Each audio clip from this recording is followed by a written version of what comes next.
Dans la question santé ce matin, un mal qu'on appelle souvent mal du siècle. 9 Français sur 10 disent souffrir du dos. Bonjour docteur Kirzek. Bonjour Marion. Alors évidemment, il y a une nuance à faire entre les différentes formes de lombalgie, d'autant que certaines sont assez méconnues. Exactement, en fait il y a deux grandes catégories de lombalgie. Il y a celle qu'on connaît qui est mécanique, quand vous bougez, vous portez une charge lourde et hop ça va faire mal, c'est le lumbago. Mais il y a une deuxième catégorie qu'on appelle le mal de dos inflammatoire. Et c'est la première question que votre médecin va vous poser et que vous devez vous poser quand vous avez mal au dos.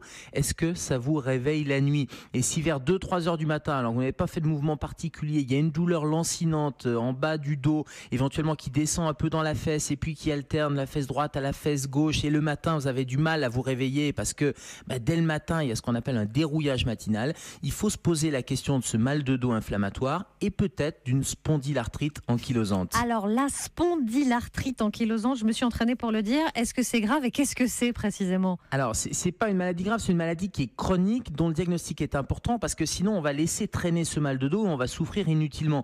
La spondylarthrite ankylosante, ça touche 2% de la population, c'est plutôt des jeunes adultes, autant la lombalgie mécanique commune, c'est plutôt en deuxième partie de vie quand on a le dos usé. Là c'est plutôt des gens de moins de 30 ans, c'est 2 hommes pour une femme, et contrairement à la lombalgie commune, donc c'est vraiment quelque chose qui touche en première partie de vie.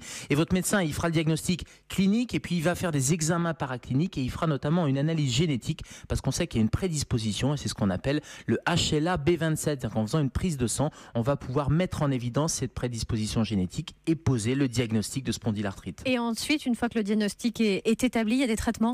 Oui, c'est ça l'intérêt, c'est que ça va permettre de traiter différemment ce mal de dos, en particulier traiter les crises. Alors, ça va plutôt être des anti-inflammatoires ou de la cortisone, mais il y a surtout un traitement de fond qui va éviter ces douleurs et qui va viser, lui, le système immunitaire. Et puis, il y a toute une prise en charge de kiné, d'ergothérapie. Et puis, on sait aussi qu'il y a un certain nombre de complications, comme des complications oculaires. Donc, d'où l'importance de ce diagnostic et d'où l'importance de se poser la question, est-ce qu'il y a un rythme inflammatoire à cette douleur ou pas? Et là, il faut consulter.